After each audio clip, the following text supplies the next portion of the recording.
Compulsory communication services.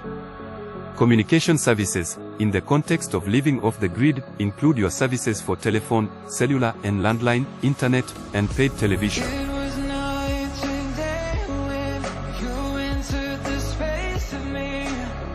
Communication is sending and/or receiving information via sound or vision. The methods in which you send or receive information are often called media, from the word medium, and may include your computer, television set, or personal smart device. Communication may be one way or two ways. One-way communication is when you only send or receive information, such as when you upload information to the internet, or when you watch a television show. Two-way communication may be a telephone call or exchanging text messages with someone. Today, there are many technologies that allow communication, with cellular telephones, smartphones, and streaming television, internet-based, being the top two technologies used. Clearly, communication is a basic human need. It has allowed humans to share information and cooperate from the very beginning. Surely, without communication, our modern societies as we know them would not exist. And, as enshrined in the U.S. Constitution's First Amendment, the freedoms of speech, the press, assembly, and the right to petition are protected rights. These rights will not be possible without the means for communication in modern society. And, these means include communication technologies. Furthermore, international law protects communication as a human right in that everyone has the right to freedom of opinion and expression, that is per the United Nations Declaration of Human Rights. I argue here that communication is a right due to its basic uses for survival, health, and happiness. Therefore, no entity may impose limits on it. I believe these limits include giving you only limited choices and charging you out of service. And, to reiterate my logic on basic human needs, when you are limited from a basic need by being charged for it, this is the same as depriving those that cannot pay or cannot access the services that satisfy that need. This is immoral, abusive, and criminal. To be an active participant in our modern society, you need to communicate using modern technology. And communication technology has changed fast in the last 30 years, so much so that you really need to keep up or risk being incommunicado. For example, a few years ago, in 2013, I attempted to do contract work using old non-smart cellular phone technology. But I quickly realized I was being left behind and considered as inefficient and unprepared for modern telecommunications work. I was expected to have a smartphone with photo and internet capabilities to send information to employers right from the job sites. Instead, I had to go home and perform these tasks on a personal computer hours later. I quickly realized I needed to upgrade to a smartphone. When I did, I was able to do all these required tasks and keep getting similar work. Fast forward to today in 2024, I still perform similar work as a contractor on the field, and I could not fathom how all the tasks could be done without a smartphone. In fact, most IT-related jobs posted for me to bid on require that you have a smartphone with internet capabilities. This story exemplifies how communication technologies and services are necessary for people to participate in today's economy, and even in social life. The advent of social media and its widespread embracing from young and old have left those that do not participate in those in the social interconnectivity dust. I argue that communication services and its technologies are needed for living an integrated, happy and dignified life, and therefore ample access to modern communication should be a right. Communication technologies and services should not be held back from individuals and families simply due to their lack of money or access to that technology. These technologies and services should be free. Clearly, as a society, we have not reached this level of enlightenment, but I believe there is a light at the end of the tunnel. Some nations' communications programs do provide low-income individuals and families with discounts on communications technologies and services. Sometimes, these technologies and services are free of charge. Cellular phone, telephone, and internet services may be provided in this way. But, these discounted and free services are still very limited or non-existent in most areas of the world.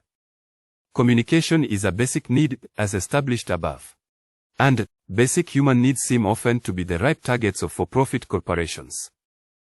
Here I'll explain that you are basically obligated to pay for communication services from a handful of providers that control the world market.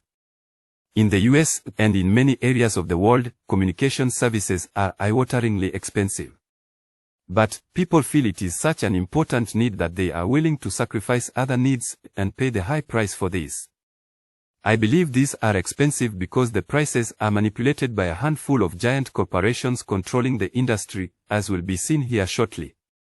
At this writing, the average paid cellular telephone service bill is around $127 in the US. And among the cheapest paid monthly cellular telephone service plans start around $60 per month, with very few exceptions. Also, the average internet service provider bill is around $64 per month.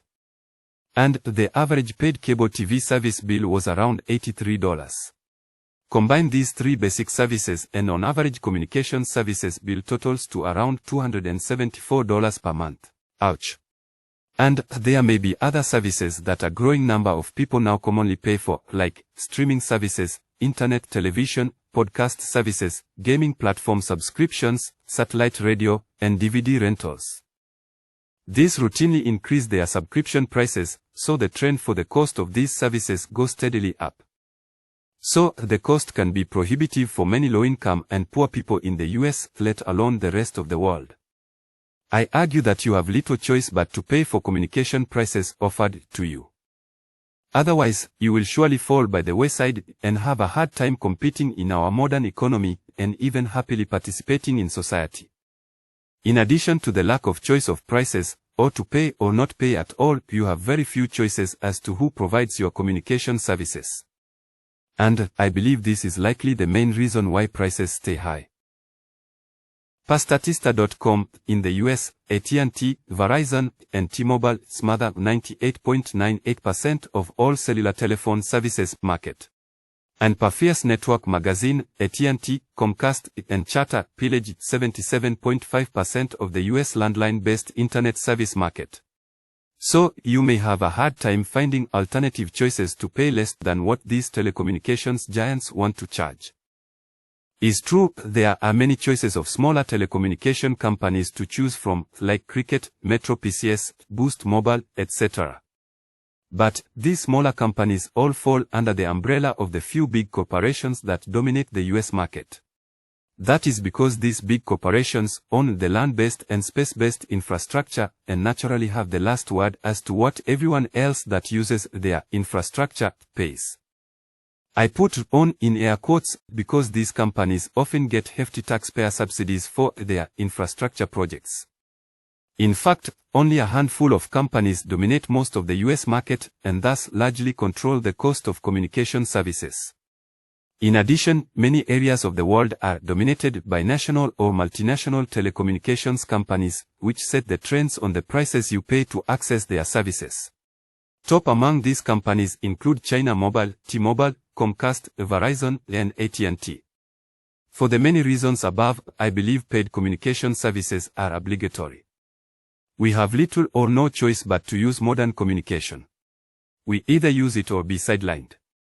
And we have little to no choice of the prices we pay to access these communication technologies. So, avoiding obligatory and expensive communication services are big reasons to want to live off the grid. Living off the grid can empower you so you are not forced to accept and pay for overpriced and choiceless communication services. As I will detail in later sections, there are alternatives to paying for high communication services to a handful of bloated corporations. You may position yourself to not have the need for modern communication services and successfully cope with the social and economic consequences. Or you may use other more traditional technologies and methods of communicating that are free to use. As of this writing, free over-the-air digital television still exists, although this is a service that is decreasing in importance to users. Also, the elderly and free over-the-air AM and FM radio is still persisting around, offering some programs and entertaining music still worth listening to. There is also a variety of radio technologies that you can use to communicate with other radio users. There are various organized radio frequencies for use by people in the US and the world. In the US, Citizens Band, CB radio and amateur radio are two popular technologies and radio frequencies that you may utilize freely. These just require acquiring and setting relatively affordable and simple equipment. You may also communicate via personal face-to-face conversation freely. Or you may set up and use a private and local telephone or computer network. Additionally, you may be able to use free communication services through the Lifeline program in the US or similar free programs worldwide where you may have telephone and/or internet services for free. If you are lucky to have access to such a free service, you may enjoy most or all of the communication venues available online such as web browsing, streaming, email, social media, etc. Alternatively, you may be able to freely use someone else's telecommunications technologies or networks. For example, using an open wireless internet, Wi-Fi, if the expense of having little or no privacy is okay with you. You may live in an area where businesses offer open and free Wi-Fi, which can readily be harvested and used. Or you may access open Wi-Fi from further locations using a variety of available or home-built antennas. These and other tips and tricks to free communications will be expanded in a later book. By Hector Vladimir. Georgia, USA. 2024. Thank you for listening to this podcast. Please look for the next episode soon, and please ensure to share this with your friends and family. And please like this content and subscribe as a sign of support and for me to continue to provide this type of content to more people like you.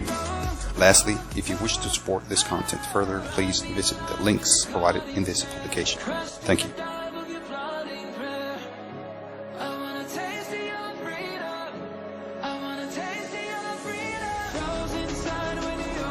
Music was Freedom by 32 Stitches and Chanda, Harley Bird.